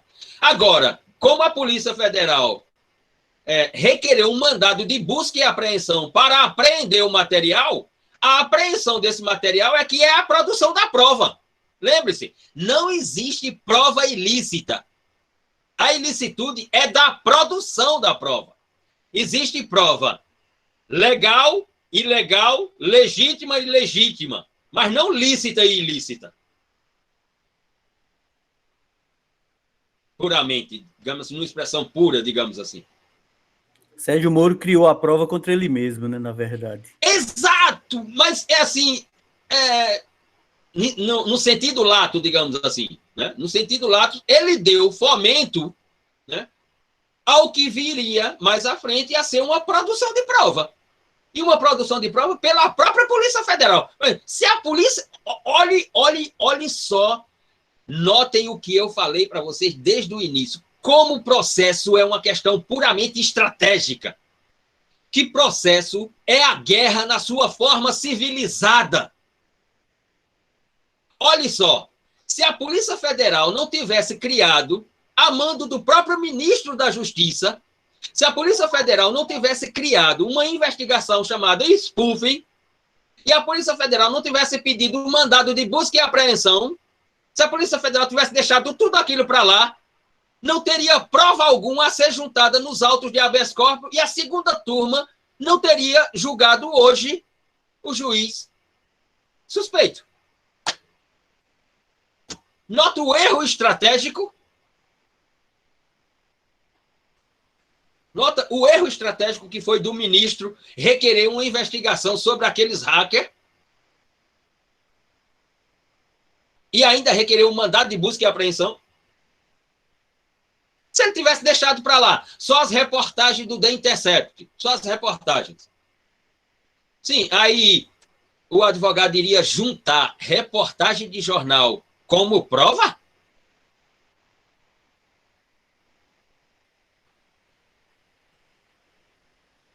Penso que não.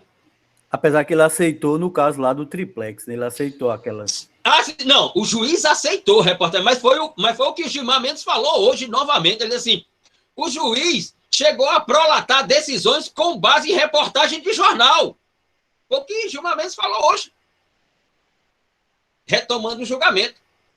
Ou seja, que seria inadmissível. Ou que deve ser inadmissível, digamos assim. Nesse sentido. Nesse sentido que eu me refiro. Muito bem.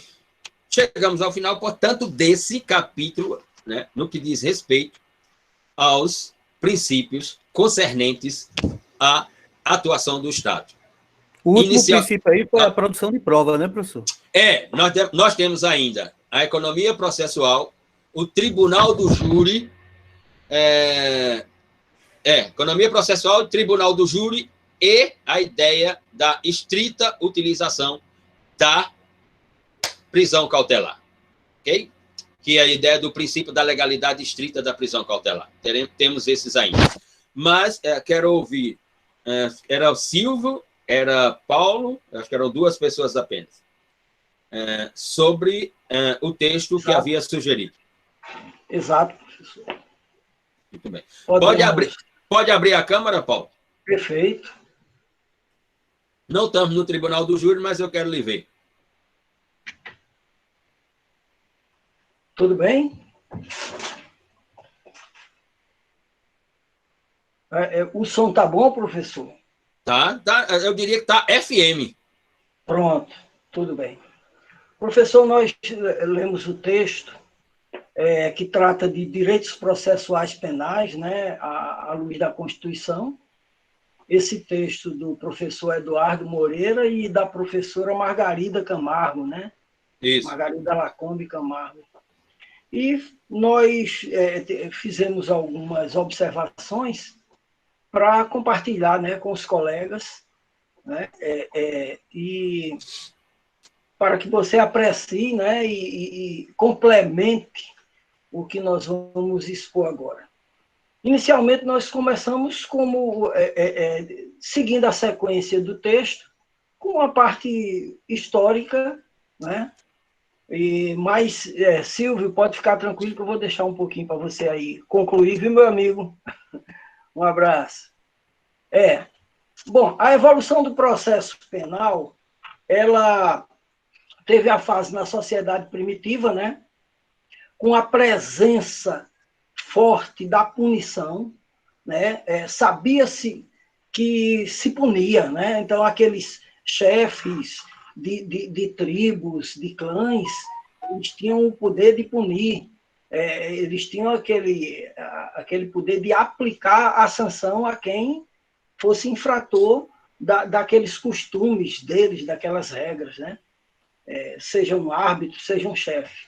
Depois nós chegamos às civilizações, né? Sociedades civilizadas, onde surgiu o Estado para estabelecer as regras de conduta, né? Baseado que nos costumes, nas religiões, nas crenças, né? O Estado passou a regrar as condutas dos cidadãos. Com o surgimento, aí surgiram as regras, surgiu o direito. E o direito precisava ter uma certa disciplina nos seus procedimentos penais, né? No procedimento penal. Então, surgiram os sistemas penais. Nessa época, na Grécia, há 400 anos antes de Cristo, os pensadores eles influenciaram muito ao direito no estudo do Estado e sua composição, né? Então, aqueles filósofos como Sócrates, né, o Platão, Demócrito, nessa época, eles estudaram muito a questão do Estado e sua composição e influenciaram no direito penal ateniense, né? Surgiu o direito penal ateniense, que eles começaram a estudar as questões. Quando ele estudava o Estado, né? Ele estudava também a conduta, a condução, o regramento e as pessoas nele presentes. Então surgiu o direito penal ateniense, ele tinha o crime contra o particular, né?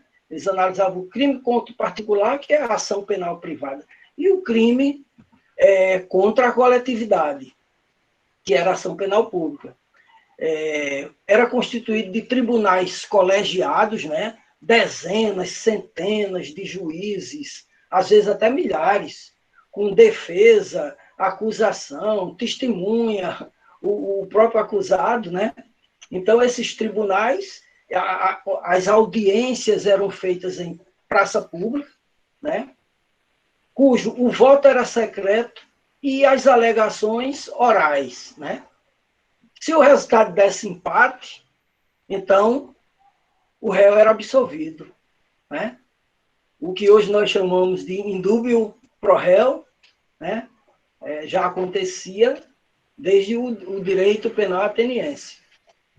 O processo penal era considerado acusatório privado, né? Segundo o texto. Tem também agora o direito penal romano, né? O direito ateniense, o direito penal romano. O processo penal público e privado, ele era dividido, processo penal público e privado.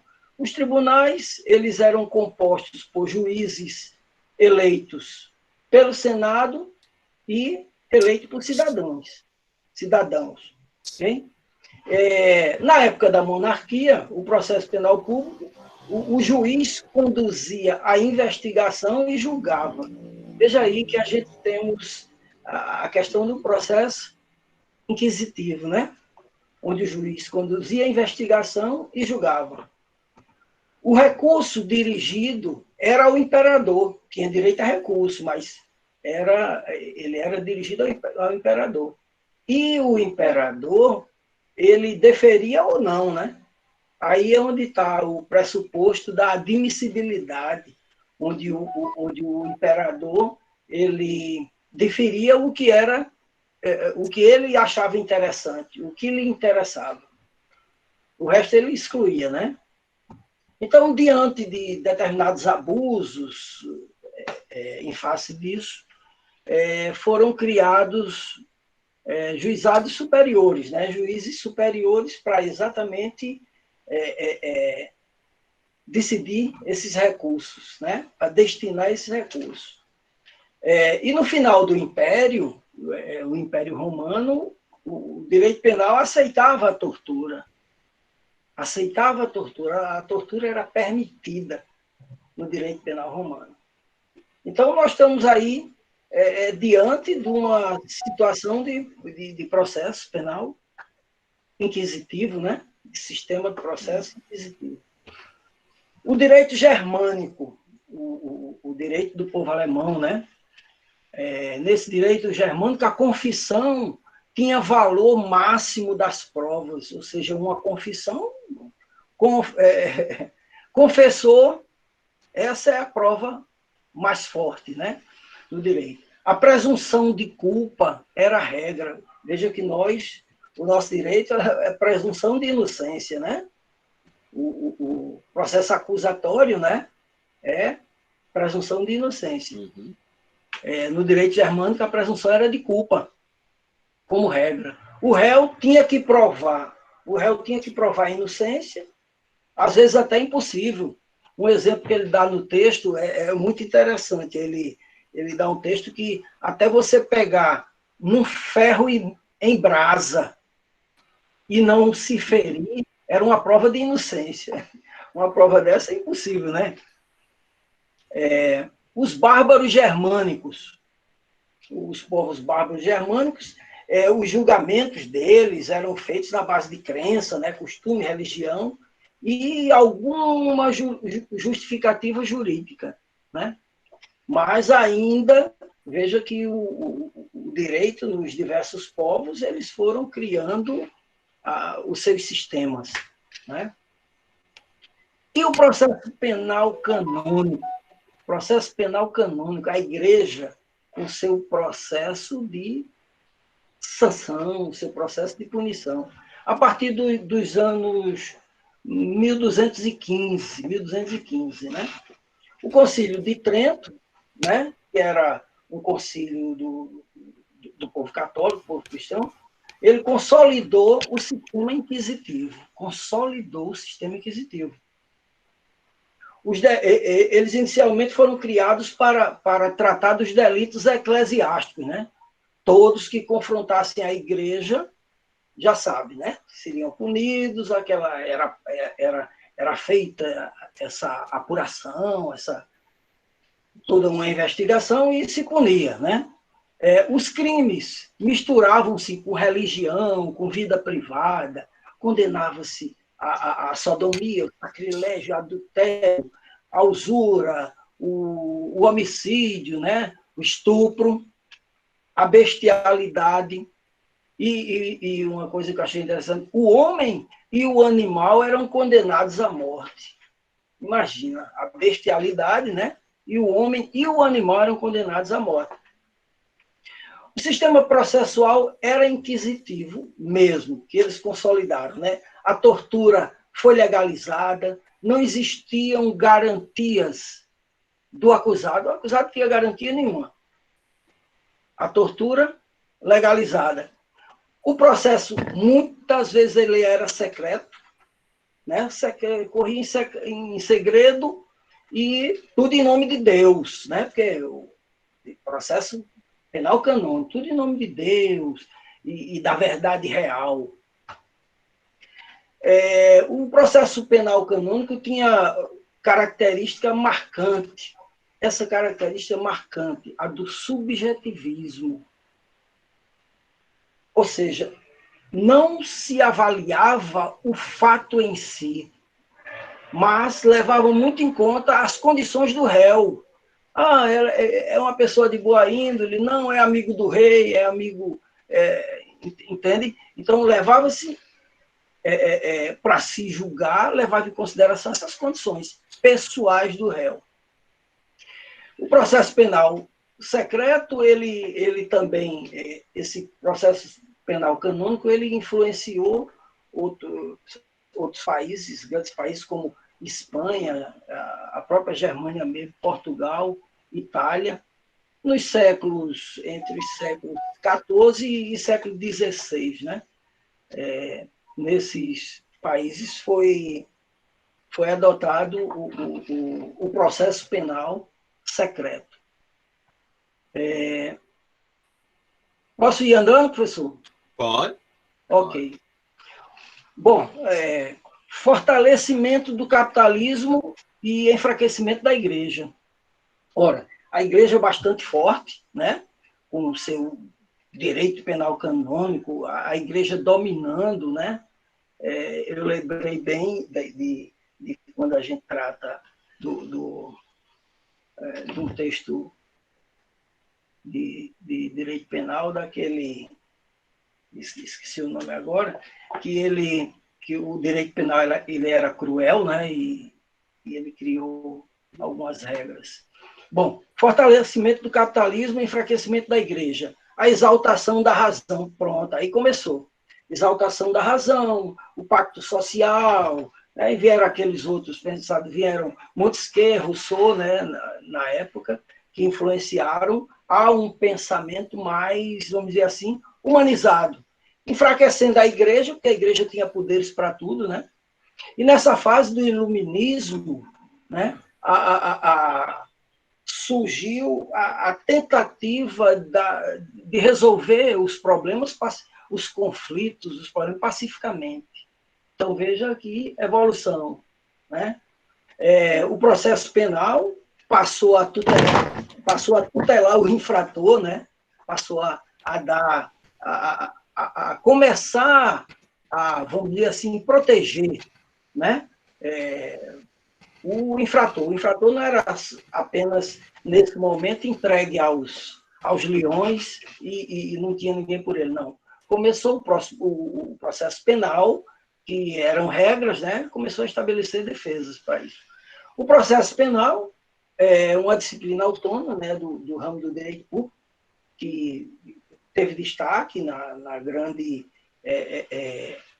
desenvolvimento do direito, e na divisão de categorias, né? Se dividiram algumas categorias processuais, o processo civil, o processo penal, o processo trabalhista, de execução, né? Então, assim, essa evolução já deu um regramento bom no campo do direito.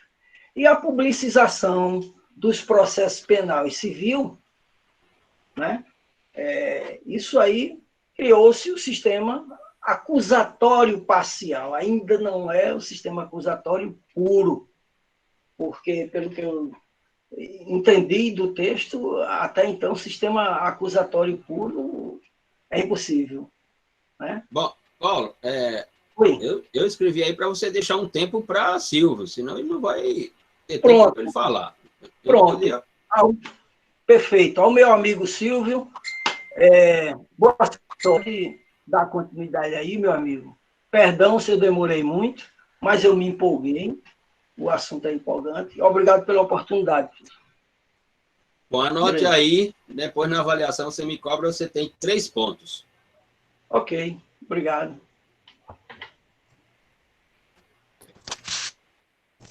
Muito bem, professor. Vamos tentar aqui, né? Paulo fez um relato histórico, mais ou menos, de como se iniciou cada sistema, né? Como evoluiu cada sistema dentro da história. E eu não vou me deter, só citar o início de cada um. Acho que ele citou Roma como inquisitório, citou o acusatório na Grécia, citou o misto na França, não sei se ele citou, napoleônico, né? Mas vou citar. Mas eu queria me deter mais em pontos que me chamou a atenção no texto dos dois professores. A questão da verdade real e a verdade formal, Paulo mais ou menos que citou também, né? Eu acho que é importante, e a gente já trabalhou com isso na nossa sala, e falar mais do sistema brasileiro. Eu queria me reportar mais ao sistema brasileiro, que eles, mais ou menos, que fazem uma crítica ao sistema brasileiro. Citam que o nosso sistema assumiu o sistema acusatório a partir de 1970, né? E trazem à luz a divisão do processo penal, né? E o Brasil tenta reconhecer, formular essa divisão, embora criticando, vê uma séria dificuldade pela subjetividade que o sistema brasileiro não consegue implementar, né? eles falam também que não há uma separação de fato, né? Porque o próprio Código Penal brasileiro, como o senhor citou na aula, ele dá ao juiz, né, a possibilidade de criar provas através do artigo 156, né, do Código Penal, Código de Processo Penal. Também dá a interpretação, né, que é uma crítica que faz que o juiz, de certa forma, cria a possibilidade de legislar, né, dentro do processo, dá uma possibilidade de cria-se, na verdade, uma interseção entre os vários processos, entre vários sistemas. Então, na verdade, o sistema brasileiro é uma confusão, como tudo nesse país, né? Tudo nesse país é uma confusão. E eu vou direto para citar uma parte importante que eu li aqui, em relação ao garantismo penal, embora eu esteja atropelando, mais para lembrar do que me chamou a atenção. Certíssimo. São 10 axiomas, né? 10 pontos importantes, mas eu só queria citar o último, que, por coincidência, foi o que nós tratamos na nossa aula, que é a questão, simplesmente, do princípio do contraditório e o princípio da ampla defesa. É o 10º axioma que foi citado, se eu não percebi, por Luigi Ferrajoli, né? Que era discípulo de Bobbio, né, professor? Uhum. Sim, foi discípulo de Bobbio. De Bobbio. Então, esses axiomas, e são muitos os axiomas que norteiam o nosso direito penal, né, o nosso direito penal. Então, deixa eu ver mais o que eu anotei. E para concluir, eu acho que nada mais atual do que na conclusão deles, dos dois professores, não sei se ele ou ela, cita que o texto foi escrito em 2016 para uma dissertação de mestrado. Isso. E naquele tempo ela era muito otimista. Muito otimista. No ano de 2016, o desencadeado de todo esse processo que a gente discutiu hoje, até pelos votos dos ministros do Supremo, fez demonstrar aos autores, no caso, que a gente não avançou muito no sistema, né? E todos esses princípios que a gente discute, desde do sistema acusatório, entendendo que o sistema acusatório tem avanços que estão na nossa Constituição, como proibição da tortura, proibição da pena de morte, do banimento, da prisão perpétua, entre outras coisas, a gente evoluiu pouco no processo penal. E eles falam que, na conclusão, principalmente, que o julgamento de um ex-presidente, que foram negados a eles princípios fundamentais do processo, né? Eles citam isso na conclusão. Então, eu acho que, embora a gente possa enunciar todo esse arcabouço aqui filosófico e doutrinário, a gente vê que a gente sempre tem como evoluir no processo penal. Tem muito a evoluir, né? Eu não sei, eu escrevi 3 páginas aqui, mas então ia ficar muito grande aqui do que eu li. O texto é muito interessante. Ele trata também sobre a verdade. Coisa que a gente verdade real. A verdade real. É muito peculiar essa questão da verdade, né? A verdade material como adequação ao que é dito, né? E a verdade formal como conclusão de onde se quer chegar, né? Eles citam tudo isso. Então, mais ou menos é isso que eu tinha que apresentar. Não sei se eu fui... Muito bem, senhor. Não, foi bem. Muito bem, senhor. Eu diria que há 2 campos urgentes que precisamos... eu posso dar a palavrinha também, professor? Claro, Antônio, que precisamos civilizar. Um é o campo da investigação criminal. Precisamos realmente voltar os olhos para a investigação criminal. E o outro tentarmos organizar essa ideia do processo penal. Agora, sinceramente, penso que no campo processual penal é uma questão de criação de uma ética dos atos judicantes. Vocês podem dizer, Luciano, mas tem a lei orgânica da magistratura, tem não sei o quê, tem aquilo, tem a lei orgânica do Ministério Público. Mas precisamos construir uma ética dos atos judicantes. A figura do julgador, por exemplo, não pode ser tão sigilosa assim. Ele tem que ser realmente, se ele é um julgador, ele tem que ser uma pessoa pública, na essência do que é ser público, né? Nesse sentido que eu me refiro. Portanto. Antes de Antônio, e só para eu concluir, eu anotei aqui, e é importante dizer, para concluir o meu raciocínio, eu fui pesquisar sobre os diversos sistemas penais no mundo e processuais, e vendo a população carcerária do mundo, e a gente vê uma terra que se gaba como sendo a terra da liberdade, que é os Estados Unidos, e é a maior população carcerária. Né? Sim, sim. Não estou aqui entrando no mérito da questão do sistema judiciário dele, se é mais eficiente ou menos eficiente. Mas, desde Beccaria, né, trazendo para cá a ideia de Beccaria, a gente precisa rever o sistema penal. Eu, particularmente, não tenho uma opinião formada, mas acho que prender, na minha opinião, não deve ser... E acho que até o Código diz isso, né, que prender deve ser a última instância, né, deve ser o última rácio. Exatamente. Então, eu acho que prender não deve ser. A gente precisa discutir isso com mais tranquilidade. Claro. E nós temos que voltar os olhos para a Europa também. Né? Não nos esqueçamos que um país como a França, né, o país da Declaração Francesa dos Direitos do Homem e do Cidadão, que não fiquemos tão empolgados assim com a Declaração Francesa dos Direitos do Homem e do Cidadão, porque num olhar um pouco mais atento, se a declaração chama Declaração dos Direitos do Homem e do Cidadão, duas questões significavam, né? A mulher não era cidadã e não tinha direitos naquela revolução, né? Então, tem um probleminha ali naquela revolução também. E outra questão é que na França, até 1984, nós tínhamos a pena de morte como a pena principal do sistema, mesmo Beccaria tendo construído aquilo em 1764, né, com a ideia da privação da liberdade. Então, é complicado, é bastante... Enfim, como dizia meu amigo Giovanni Romano, italiano, né? O processo civilizatório, Luciano, meu caro, é algo lento, árduo e sem nenhuma garantia. Eu vou de encontro ao que dizia Giovanni. Vamos lá, Antônio. Professor, bem rapidinho aqui. Claro. O senhor trouxe o comentário a respeito do caso de Paulo Marinho no começo da aula, e caiu como uma luva. Se encaixa perfeitamente no que os autores trazem no artigo. Isso porque eles trazem uma discussão a respeito de garantismo. Isso. E para eles... Na segunda parte do artigo. Né?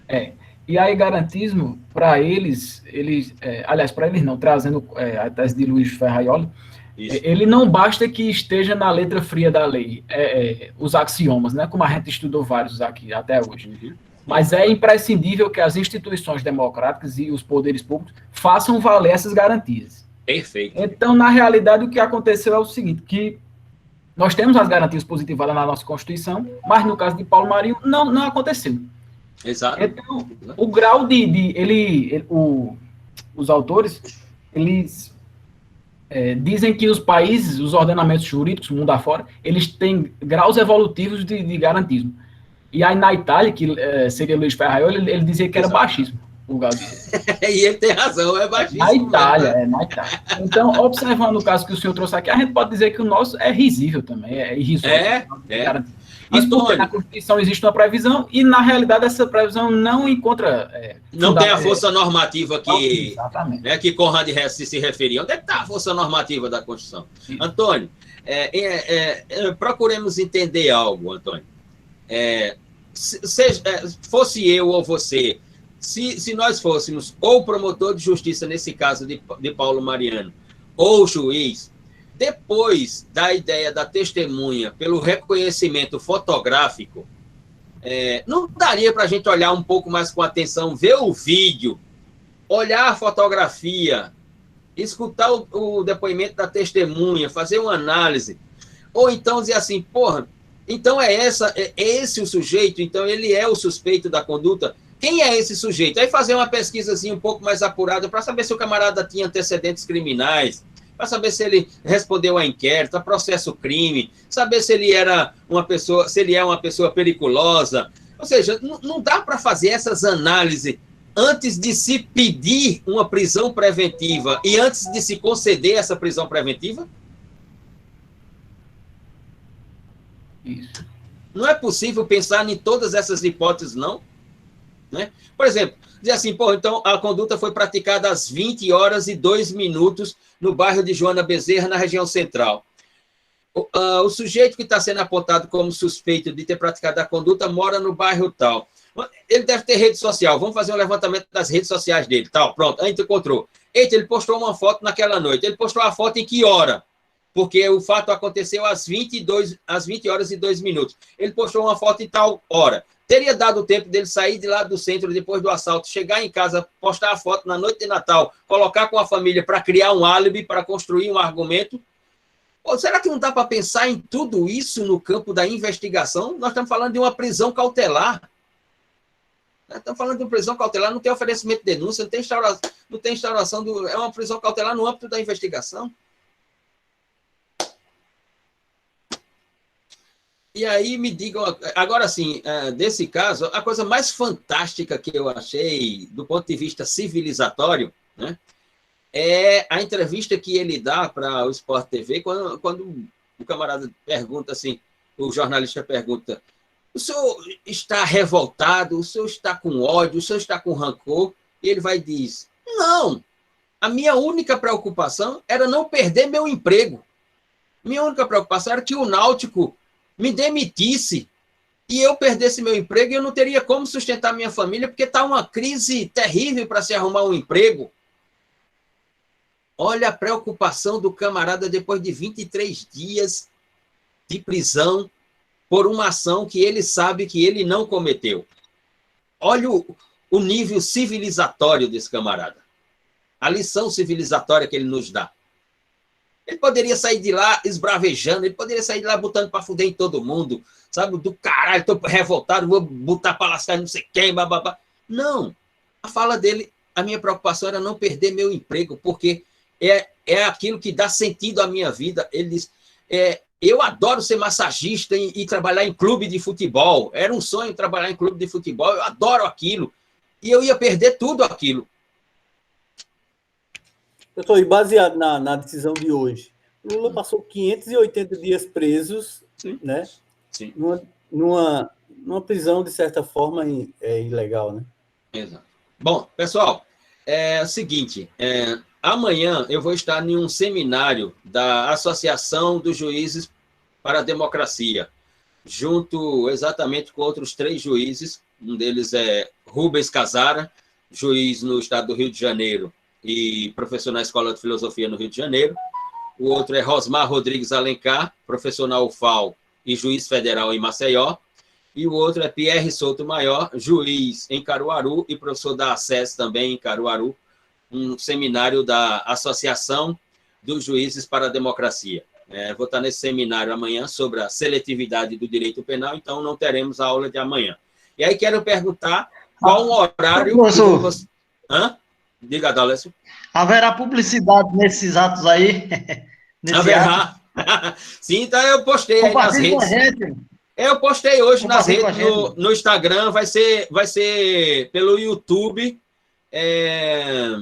Eu postei no Instagram, no Facebook, nos meus perfis de rede, está tudo postado aí com o endereço, pela TV, é uma TV que eu não sei qual é, eu só sei que a Associação dos Juízes para a Democracia tem um programa nessa TV, que é um canal do YouTube, TV Resistência Contemporânea, alguma coisa assim. Eles têm um canal no YouTube. E aí o pessoal da Associação dos Juízes para a Democracia me convidou, perguntou se eu queria participar juntamente com esses outros 3 juízes. Eu disse que sim, aceitaria o convite. Então é amanhã, das 19 às 21h30. Das 19 às 21h30. Então não vou poder estar aqui para aula. Então eu quero saber uma noite que vocês tenham livre, seja no primeiro horário ou no segundo horário, para que eu possa repor essa aula de amanhã. Peço que me informem, peço para que o líder da turma entre em contato comigo pelo WhatsApp para a gente convencionar uma data para eu repor a aula de amanhã, já que eu não vou poder estar com vocês. Ok?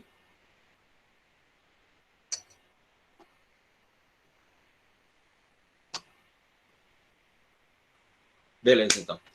Boa noite a todas e todos. E aguardo o contato do representante da turma para que possamos conversar para a reposição da aula. Boa noite, professor. Boa noite.